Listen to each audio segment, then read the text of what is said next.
Yamiche has been working hard from the White House, asking the president and top officials about the federal response, with a focus on the lack of tests.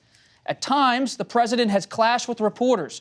Here is her exchange with the president from earlier Friday. When will every American who needs a test get a test? Why not have medical equipment being shipped right now to hospitals who need it? You're hearing very positive things about testing, and just so you understand, we don't want every American to go out and get a test.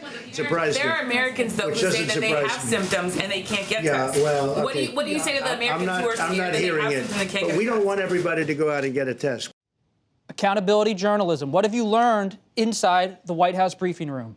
Well, first, the president is saying that he hasn't heard of the issue that people who have symptoms in this country can't get tests. That's simply wrong. Of course, everyone in Capitol Hill, all across the nation, is talking about this one topic, testing.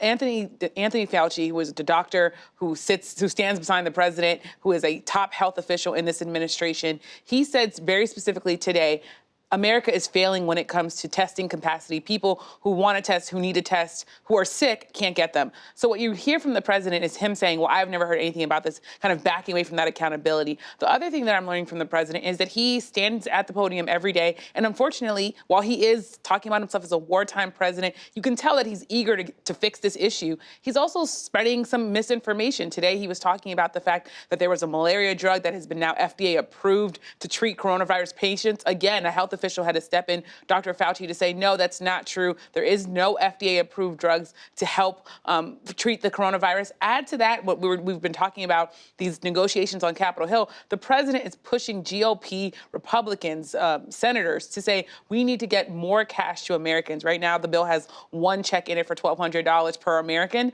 but the president wants way more checks to go out. Yamiche, what about the Defense Production Act, which would enable the president to do many more things to help provide states with tests and other materials? So the president yesterday said that he wouldn't invoke that act unless there was a worst case scenario. He said, I signed the act, but I won't invoke it unless things get really, really bad. Today, he said, actually, I did invoke that act yesterday, and that I am directing companies to start mass producing medical equipment that is badly needed, because you have hospitals who say that they are in dire shortages of things like masks and gowns. But in that same press conference, the president then backtracked and said, well, actually, I haven't totally pulled the trigger. So tonight, we don't actually know if the president has actually invoked that act or whether or not he's just signed it and is still waiting to pull the trigger.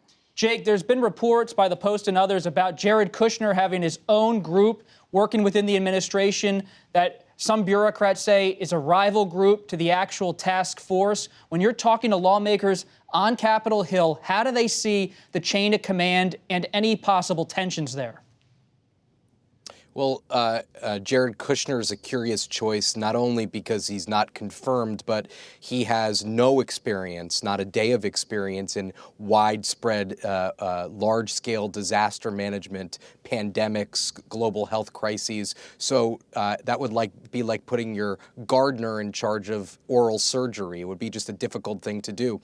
And there is a lot of respect for Anthony Fauci, Tony Fauci, who has served under 6 presidents. I think everyone that I've spoken to who's involved in this on Capitol Hill is very comforted by him. He's somebody who's no nonsense. He understands the issues at hand. And to be honest with you, let's give credit where it's due. The governors, Cuomo and Gavin Newsom, have been largely happy with the response from the Trump administration, or at least they've said that. Cuomo of New York said the other day that he's been everything he's asked for, he's gotten. So, I mean, that's a positive sign. But listen, there are tough days ahead, as Eamon said. I mean, the administration just sent up a request for $50 billion more in money for just the government itself. And there's going to be several $1 trillion of more bills that needs to get passed here. So that the president is in for a very long spring and summer. And to be honest with you, me personally, in reporting on Congress, I've not heard of any involvement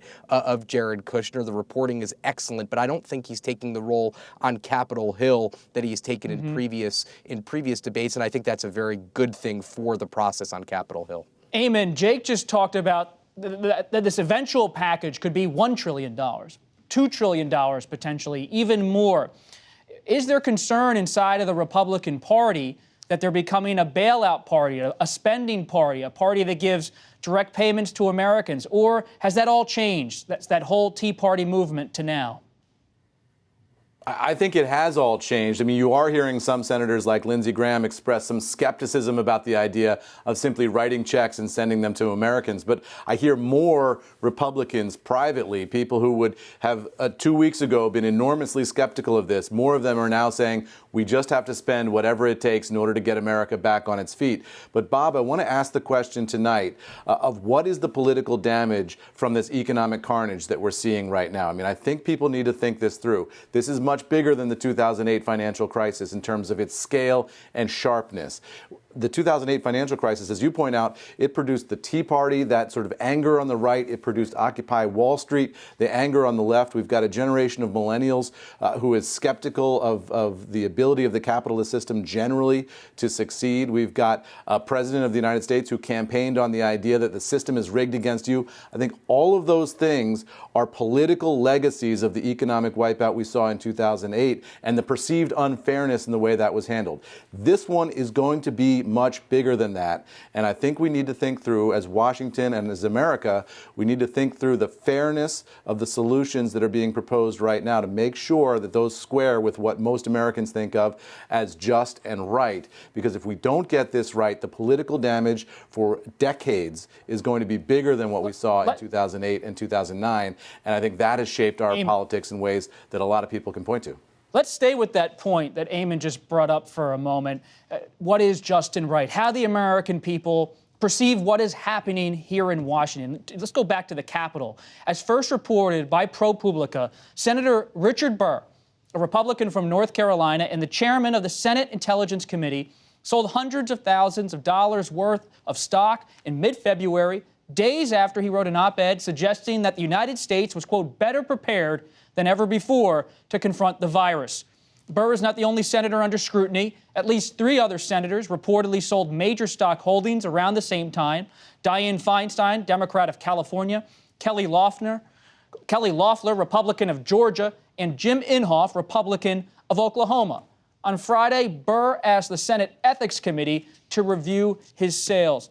Nancy, you're there at the Capitol talking to Republican senators.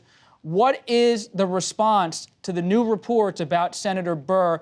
Is he being asked to resign? Is Leader McConnell calling him out, or is it business as usual?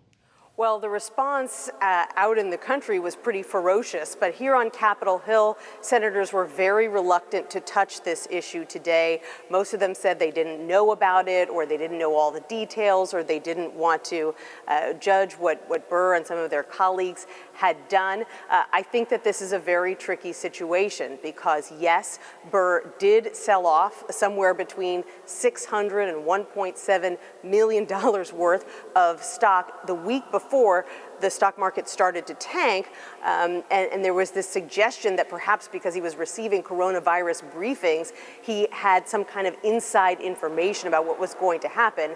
The reality is that the reason that he was getting coronavirus briefings at that point was because the news that everybody was seeing out of Asia was so bad, so dire at that point that senators were demanding those briefings. So this wasn't exactly a secret, and Burr himself said today that the reason he sold his stock was not because of something that he heard in a briefing, but because he was watching CNBC and what was happening with the Asian markets. Nevertheless, there's no question that the optics are terrible and that there are going to be some critics who say even if he wasn't acting on inside information, he shouldn't have done it.